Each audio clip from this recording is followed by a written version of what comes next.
everybody, and welcome back to Real Pod. I am very excited about this episode. I've wanted to touch on this topic of success and the qualities and traits needed to achieve success for a while now, and I really wanted to make this episode be what I would say to you if we hopped on a phone call and talked about business and you were just like, give me, your high level, but also some tangible takeaways on just like business advice, career advice. This is honestly what I would say. And if I was on a panel, this is what I would say. So I hope that this is helpful. I am going to preface this with, obviously, this is my business advice and my perspective based on my career. These are the things that I look back on and have helped me be successful in my career. So I'm sharing that with you, and I hope that there are things you can pull to apply them to your specific life and your specific journey. Before we get started, I do want to give a shout out to Sammy. Hi, Sammy. Sammy left a 5-star review, said Real Pod is my peace. I was always so intimidated by podcasts. There's so many out there nowadays, and I was worried about the type of content or discussions I would come across. But as soon as I discovered Vic's content and Real Pod, I knew that I had found a safe space in every single episode. This is so comforting when we live in a society that is often deeply rooted in diet culture and mental health stigmas. I look forward to Real Pod every week, and I'm so grateful to have gained peace knowing it will always be a safe place to listen. This makes my heart so happy. Sammy, thank you so much. I totally agree. There's like millions and millions of podcasts. As a podcaster myself, I surprisingly don't listen to that many because it's just hard to find your groove and find one you vibe with. So I'm so grateful that you found Real Pod. I'm so grateful to all of you who listen to Real Pod.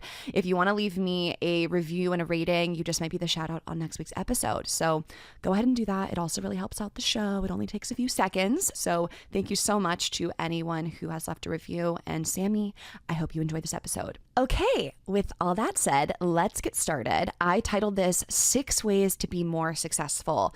These are in no particular order. I honestly ordered them in the way that I thought about them, which really was in line with the way I kind of discovered them along the trajectory of my path. So the first tip I have is make shit happen. Now, you may have heard this said before. It's a pretty popular quote. Actually, my mom got a little flag that says, get shit done, and put it in my dad's office. So iconic. And I just think this idea of like, get shit done, make shit happen, like you've heard it before, but I want to explain like what that really means to me and how it's helped me get to where I am today. I can recall being in high school and really struggling taking chemistry honors. Why was I in chem honors? No idea. I think I just thought I need to take some sort of AP class so that this looks good, when I'm applying to colleges, all that stuff. So I took an honors class. I struggled so much. I was not good at chemistry, and I was doing not great in the class. And I think at one point I might have been getting like a C, and I was like, I need to just at least get like a B in this class. I need to increase my grade. And I went to the teacher and I said, I'm struggling in this class. Are there any ways that I can, earn extra credit or I can improve my grade? And I think he said no. I think his response was no, you just got to do better on the assignments as they come. And I just remember thinking to myself, okay, sure. But what if I went home and I redid all of the homework assignments or all the labs? I think it was all the labs up until this point. And I just went through with a pen and I wrote out, what I did wrong and what the correct answer is. And I just took it upon me to do that and then come to class a few weeks later with like this large stack of all of my labs that were bad, and I fixed them and I worked through the problems, and now they were all 100% correct. And so I did that. I went home, I went through all the labs. I had no idea if it would pay off. I had no idea if the teacher would care. And a few weeks later, when I was done, I just walked up to his desk after class and I said, I just want you to know, I know that this might not count for anything, but I did go back and I redid all of my labs up until this point so that they are correct. And I just hope that you would consider this when it comes to, my final grade. And I really think that said a lot. And the teacher thought that showed ambition. It took initiative, the hours I put in, that I really cared about improving my grade and understanding the work. So that was like, I think one example I can think of pre-career of like making shit happen. And I know that I did finish the class with a B. I think it had to do with my final and the other homeworks, but I definitely think that like impressed the teacher and that helped me. And then when it came to my career, one of the very first things I ever did that I think was game changing for me, because this ended up being a mentor of mine and a relationship of mine, was I was working an internship at Entertainment Tonight. And this was my freshman year of college. And Kelty Knight has been on my podcast before. She's now the co-host of E! News. She's a stud. She's a superstar. And I was working the front desk. So basically as an intern, like, I think I was answering phone calls and I was kind of just like swiveling around in my swivel chair waiting for them to give me things to do, like organize tape and organize papers. If anyone's worked an internship like that, you know the deal. And Kelty would just like walk in and out, and she was so beautiful and like always on camera and just always seemed like she was doing things that really interested me. And I was thinking, oh, I would just like love to learn from Kelty. I'd love to shadow her. I'd love to be around her and not be sitting behind this desk like not learning a lot. And so I remember one day after the internship, I saw where her office was because she would go in and out of the office. And I marched over to her door. I didn't march over because I definitely wanted to play it cool, but I knocked on the door and I was just like, excuse me, hello. And I remember she turned around in her chair and she was like, hi. And I was just like, hi, I just want to introduce myself. My name is Victoria. I'm an intern here. And I want you to know that if there's anything that you ever need, if I can ever help with anything, get you coffee, organize things in your office, that I'm working and I would just love to help you. And she was like, okay, awesome. Yeah, good to know. The next day I walked into my internship, I looked at where my assignment was and it said Kelty Knight, like literally report to Kelty. It didn't say go to your desk at the front.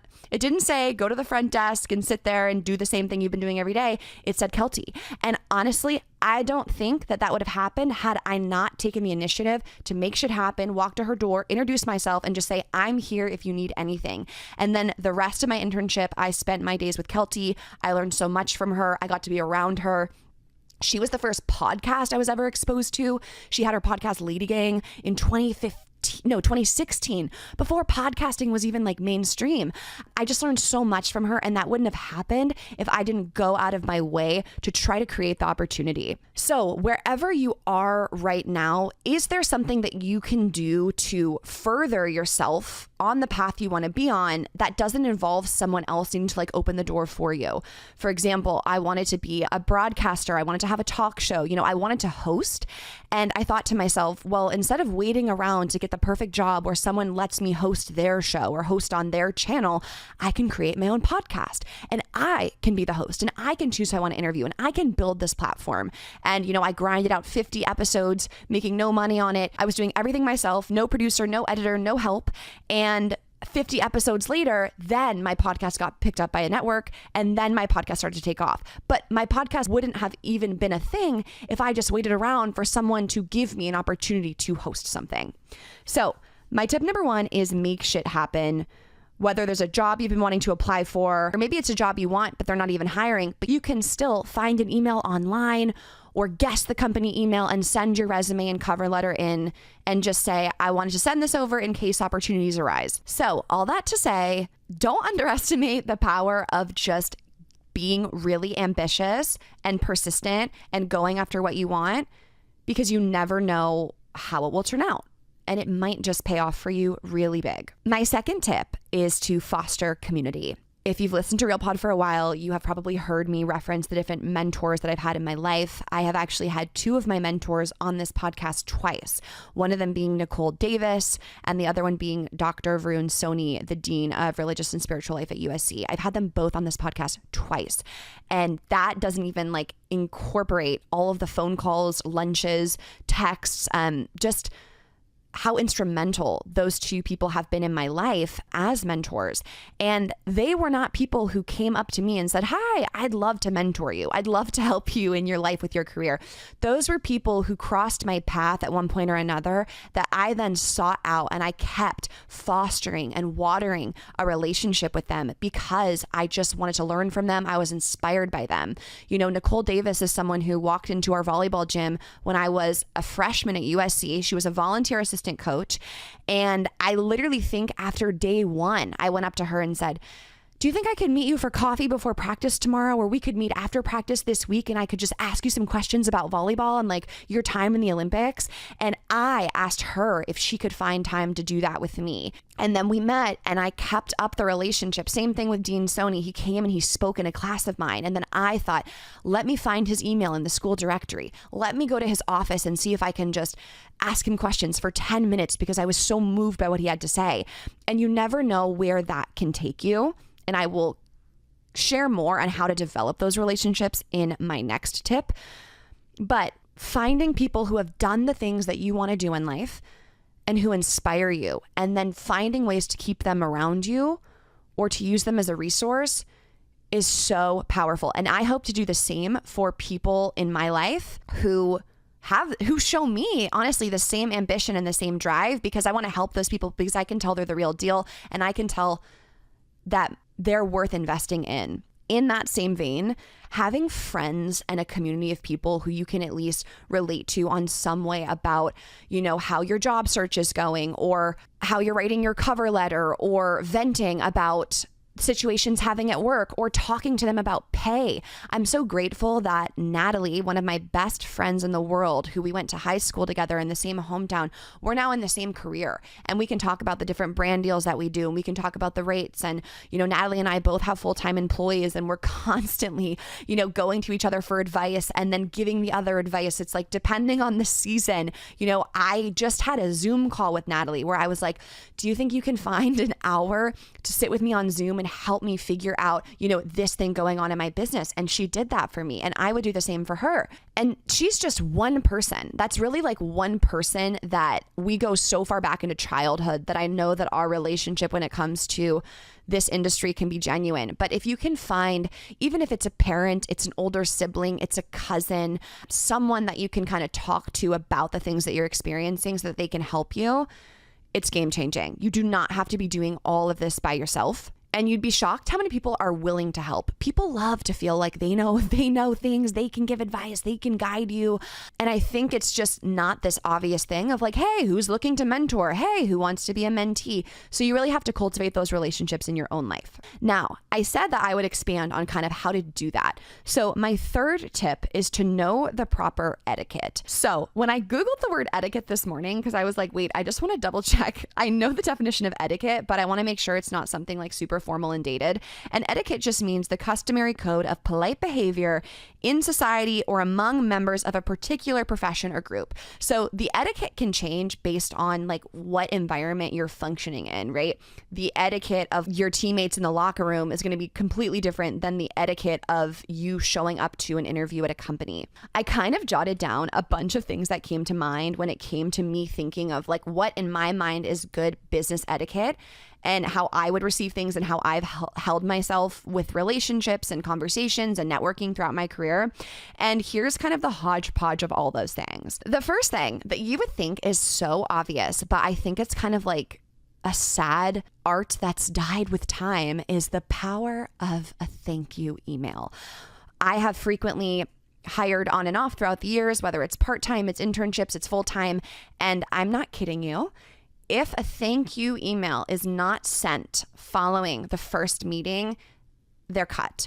The reason being, I just want people on my team who are going to be thinking of the extra mile when we're working with brands and external teams and relationships. Like that to me just says so much about manners, is just the, hey, I wanted to just reach out and say thank you again for taking the time yesterday. It was such a pleasure speaking with you, and I'm really excited about this potential opportunity. Please reach out if you have any further questions, and I'd be happy to get back to you. Like, it takes 2 minutes to send that thank you email, and it means so much. And I would just say, like, it's polished. To me, it's polished to do something like that. And so I was always doing that after I had that coffee with Nicole, or I met with Dean Stoney. Thank you so much for meeting with me. I really appreciate it. Like, it just goes the extra mile. You can also send a thank you letter. I will often do handwritten letters, and I will send those. And if you just send the letter, that's enough. You don't have to buy something if you can't afford to do that, or you don't want to buy something. Just a handwritten note goes a really long way. I will say though, nowadays, like, I will send donuts, I will send flowers, depending on what it is, because I just think it leaves that extra impression on that person that you are having that relationship with. So the first thing is just always send the thank you email. On my same list, I have always accommodate the person who is giving the most. So when I was reaching out to people in the early stages of my career, my email to have a phone call with them would say something like, "Hi, so-and-so. I'm so impressed and inspired by your career. It would be an absolute honor to have an opportunity to receive some of your advice and insight as I try to navigate XYZ. Are you available for a phone call sometime over the next month or two? I'm more than happy to accommodate your schedule." So in this email, it's like I'm literally saying anytime, any place, whether it's now or in 2 months, like, let's do it. And look, of course you can't like drop everything for the daytime that they say, but you might be able to. And at least if they respond and they say, sure, like I can do this day at this time, you might be able to say something like, "Oh, unfortunately, that's the one day I have a doctor's appointment, or that's the one day I have a class I can't skip. How would the following Tuesday at the same time work?" And then maybe you can plan around that. So at least just leaving it really high level and really vague shows them that, one, you're respecting their schedule, you can accommodate them, and I think they're more likely to meet with you. I think there's nothing more frustrating than like when you're doing a favor for something and the person you're doing the favor for is making it like incredibly difficult for you to do the favor for them, if that makes sense. So you just want to make sure it's like as easy as possible for this person to help you. The next thing is just to come prepared. If you're having a phone call like that, like have your questions prepared. I think there's nothing like more disappointing than when you are showing up with energy and you want to help someone and you want to give back.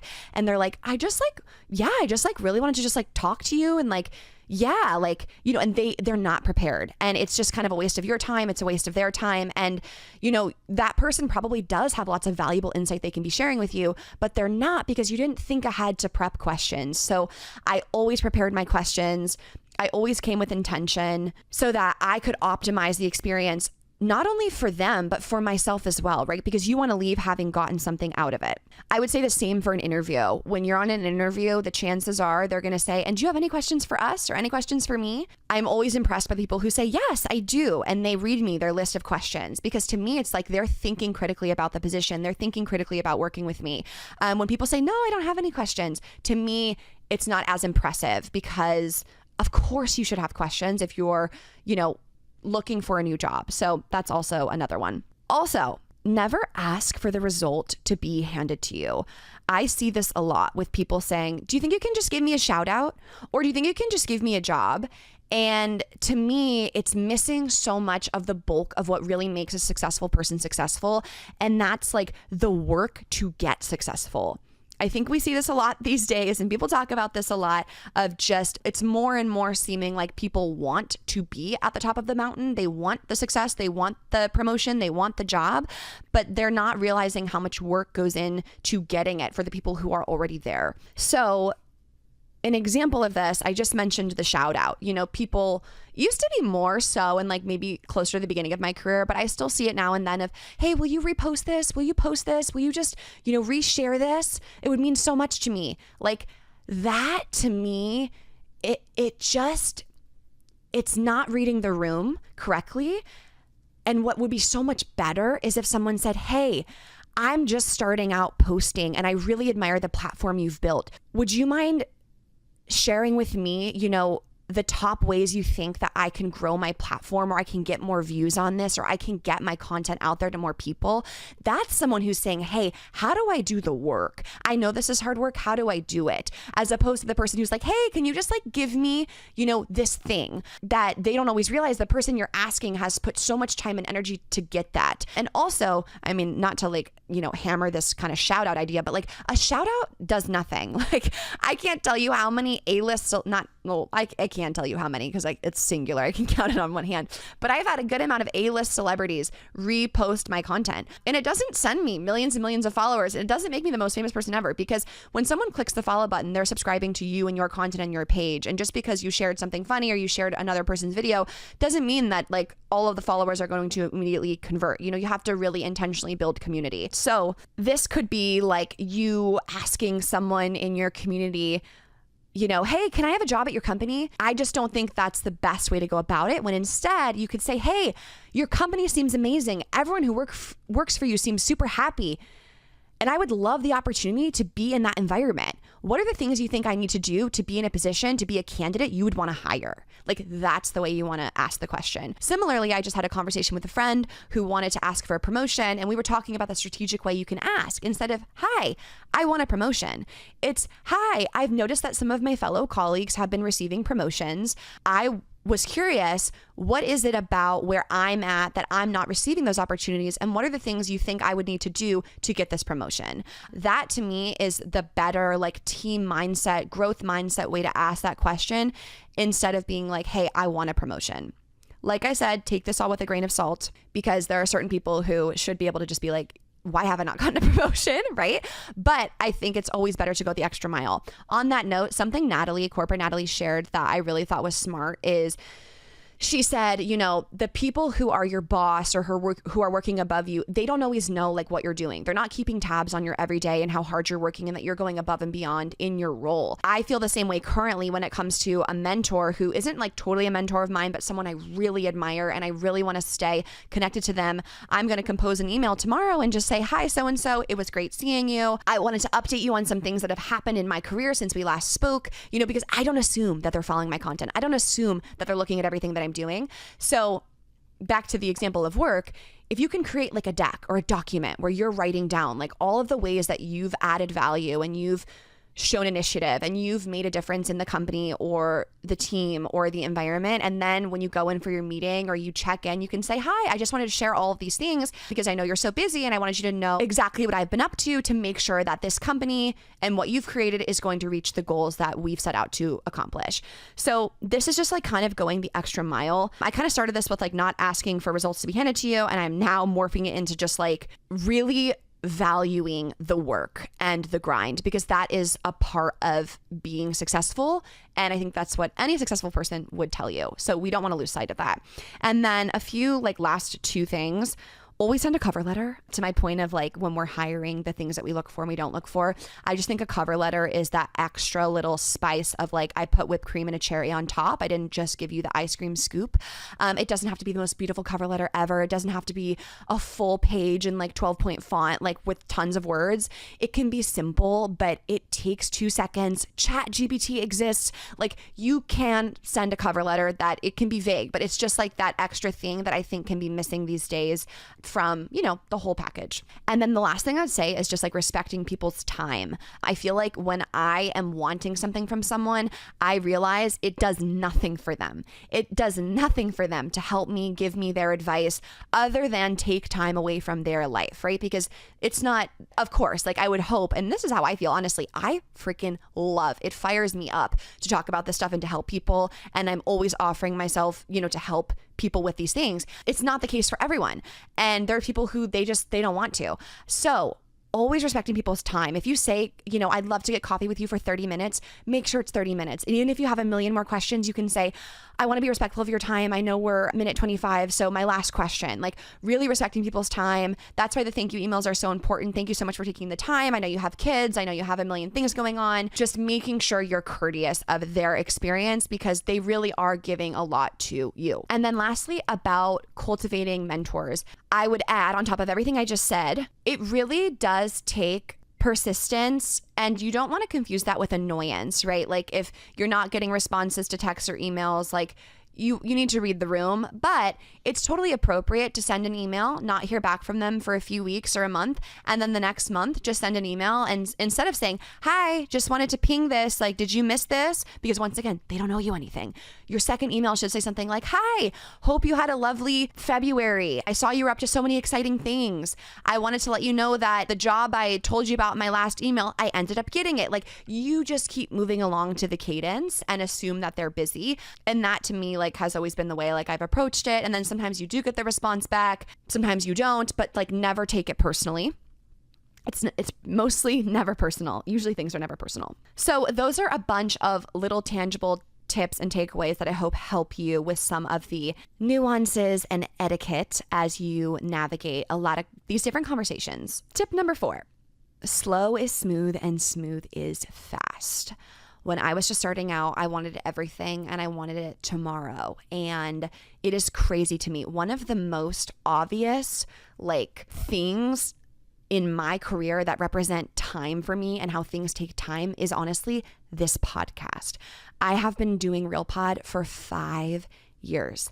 And when I tell you, I'm entering 2024 with this mindset of I just now feel like some of these doors might open. I just now feel like the podcast could maybe be in this place I want it to be. 5 years. If you told me after my first year of Real Pod, it wouldn't be until now to be like kind of having some of the conversations and having some of the opportunities that this podcast is having, I would have thought, are you kidding me? Like, how can I work harder to make it not be 5 years? Like, maybe I would have quit and been like, no, if it's going to take 5 years, why do it? But honestly, like, things just take time. I'm really excited to have a guest coming on the podcast super soon that I've been wanting to have on for years. I would say their name, but I don't want to jinx it. And this is a really exciting get for me and for Real Pod. I have DMs to this person going back to 2021, and I will now be interviewing them in 2024. It just takes time, and that's part of the process. So you have to make sure you're thinking about the process and you're really loving the process, because if we don't love the process, we're then going to be focusing on something that's so short-lived. The success, per se, or the moment you get the award on the stage, or the moment you hit that follower count, that is so short-lived. It is so short-lived, because once you get there, that feeling is fleeting. And then there's the next thing that you want. And then it's like you're empty seeking that next thing. So you have to make sure you're really rooted and in love with the process. And if you're not in love with the process, how can you be? How are there ways you can like rework your experience so that you can be in love with the process? I will sometimes sense myself in work be really, result oriented to like, I want to get this guest, right? And then it's like, how am I treating the opportunities and the interviews and the episodes I'm recording before that recording happens? And I want to make sure I'm doing a really good job and I'm present wherever I am, and I'm giving everything 100% of my heart and soul in that moment. And I'm not doing that when I'm focused on that next thing that I want. So remember, slow is smooth and smooth is fast. It's like that tortoise and the hare story, right? Do not compare your journey to other people. Do not compare your trajectory to other people. Literally, like, there is no point A to Z in life. It is infinity. So you can't look over to your left or right and think, I need to be somewhere at this time. This is so random, and I did not expect to give this example, but my dad is obsessed with the Jack Reacher stories. And I think there's that show called Reacher. And I'm pretty sure the guy who's the main character in that franchise, which is now like one of the most popular TV shows ever, he is in his 40s, and this is his big break. This is his big break, and he's in his 40s. Could you imagine if he threw the towel in, but probably because he loved it. He loved the small gigs he was doing. He loved the audition process. I mean, I don't know this person, but he stuck with it. And then one day it pays off, and now he's working in this role that is like so incredible, right? So my fourth tip is just to make sure you're focusing on the process and you're not stressing about the time, because you just have no idea how your story is going to pan out. So you have to trust it. My fifth tip is to be your biggest advocate. It was Kelty, one of my mentors, who shared this insight with me. I forget how she said it, but my takeaway was basically, no one is going to work harder for you than you. I think we see this thing in movies where someone is like singing on the street, or they're walking down the street and someone says, oh my God, you are destined to be a star. I'm going to make you a star. I'm going to get you all these interviews. I'm going to get you all this press. I'm going to like literally walk you onto the red carpet right now because we're going to make you a star. That does not happen. It doesn't happen.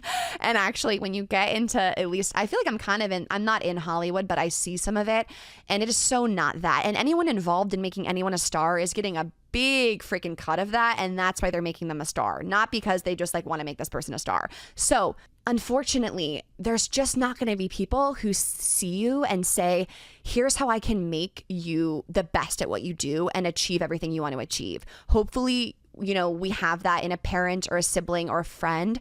But like I said, at the end of the day, they will still go to bed at night making sure that like their head has a pillow to sleep on and that they're fed and that they have water.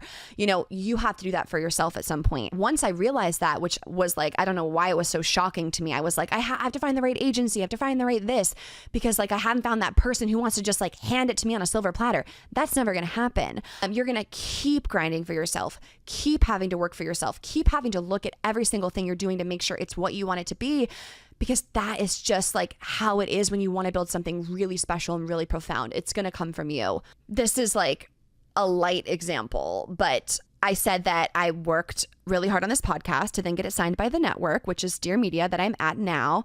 And then when I was at the network, I remember feeling for the first like months and year, okay, like this is cool. I'm at a network, but I didn't take like a class on how to host a podcast. I didn't take a class on like, am I qualified like to be a podcast host at a network? Like now I'm legit. I'm not just like that girl who has a podcast in her room. Like I have a show. And I remember emailing my producer and saying, hi, do you think it'd be possible for me to get in touch with Michael Bostic, who's the founder and CEO of this network? Because I'd love to ask him some questions about like being a successful podcast at the network. And I remember the reaction being like, yeah, like, we can look into this, but it wasn't like, I don't know if they'd ever received an email like that before. And I even think when I got on the phone with Michael initially, he was like a little confused, like, why am I having a phone call with a host of the network if there's no problem? And I'm like, hi, I'm really pumped to be a part of the network. I want to make sure my show is always great. I want to make sure that I'm always a great interviewer. Like, what are your thoughts on ways like I can continue leveling up? And, I came with my prepared questions, all the things I just told you. And it was a really valuable conversation. And there were things that he said that I haven't forgotten.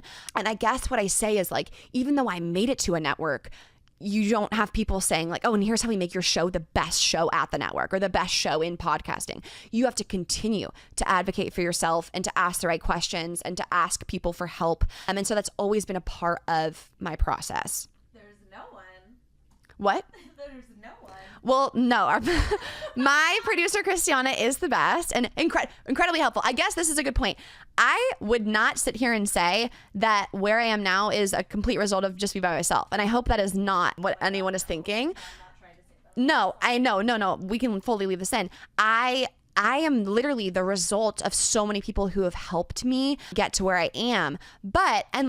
See, you'll get this too. You have a lot of shows on your roster. You have your own life. You have your own family. You have your own things. Like I will go to sleep living and breathing and thinking of RealPod. And I'm so grateful to have people who help me make it what it is. But there's just a difference. You know what I'm saying? While there will be people who will help you and you need help from other people. And I am not someone who subscribes to the self-made mindset because I think everyone has been helped by another human being. And I think that's the beauty of humanity. But when you go to bed at night, just remember, like, you do have to have your own back. And then the sixth and final tip on this episode is to trust your gut. Really listening to your intuition. And if you are going back and forth about something and you're not sure, take some time. Take a moment to think about it. I just feel like there is a time and place to make a big pros and cons list. There's a time and place to like actually close your eyes in bed at night and think about if this was my reality, if I took this job and I moved states, if I said yes to this interview, if I said no to this opportunity, how am I going to feel? And am I doing this out of fear? Am I doing this because I know it's not really what I want? Am I doing it because it's so close to what I want, but it's not exactly what I want and I'm settling because I'm eager?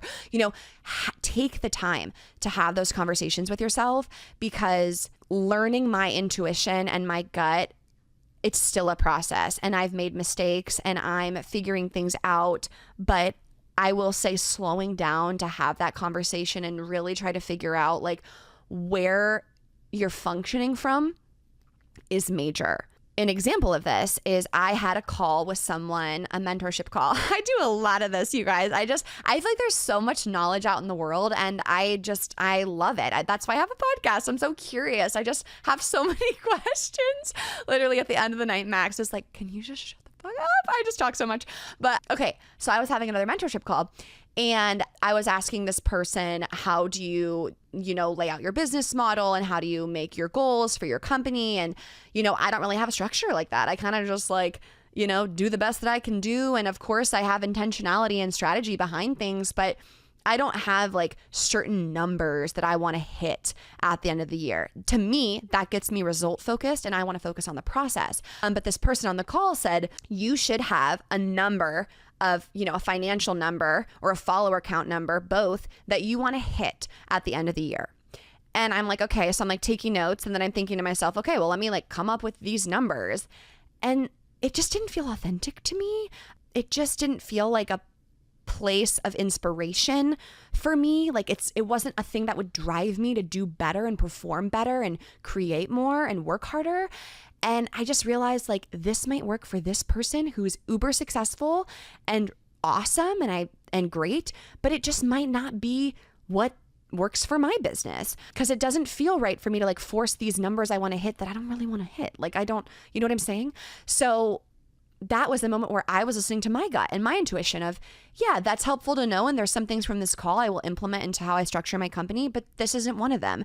Maybe that'll change in a few years. I don't know. Or maybe that's going to be the role of someone else in my company, but not me. I don't know. So that was a moment recently where I listened to my gut and thought, okay, although this built someone else's successful company, it's not what I think I want for mine. This has been a lot of me reflecting on the different things that have allowed me to, I think, be successful. And look, success, you can define it in so many different ways. Success can be getting that promotion at work. Success can be making a certain amount of money to provide for yourself and your family. Success can also be making that therapy appointment. Success can also be showing up for yourself on a day that was really hard for you. We define success for ourselves. I do feel like the different tips I shared today are things that are going to allow you to just have that extra, like I said, whipped cream and cherry on top to help you feel confident as you seek out new opportunities, as you figure out maybe what it is you want to do or how you can do the thing you really want to do. And I'm continuing to learn and refine and optimize. And I love listening to podcasts from people who are doing things that inspire me. I'm recently enjoying the Tim Ferriss podcast. I think he's a great interviewer, and I think he interviews really awesome people. His interview with James Clear I thought was amazing. His interview with Dax Shepard I loved. He was asking Dax about like the art of podcasting. So I hope that this little, I want to call it a phone call. I know it's a podcast, but I really feel like it's like you put me on the phone and then you just like did your laundry and I'm like ranting about all these things I think are helpful. I hope that they helped you. Send me a DM if you enjoyed this episode, because I'd love to know what your favorite tip was, or maybe what it is you're working on. And oh my God, wait, this will be so fun. And I will try to block out like an hour that day to hopefully send some voice memos to some of you that I can get back to you with some of my thoughts if it would be helpful on whatever it is you're navigating. Thank you so much. Make sure you subscribe to this podcast so you don't miss next week's episode. It's going to be a good one.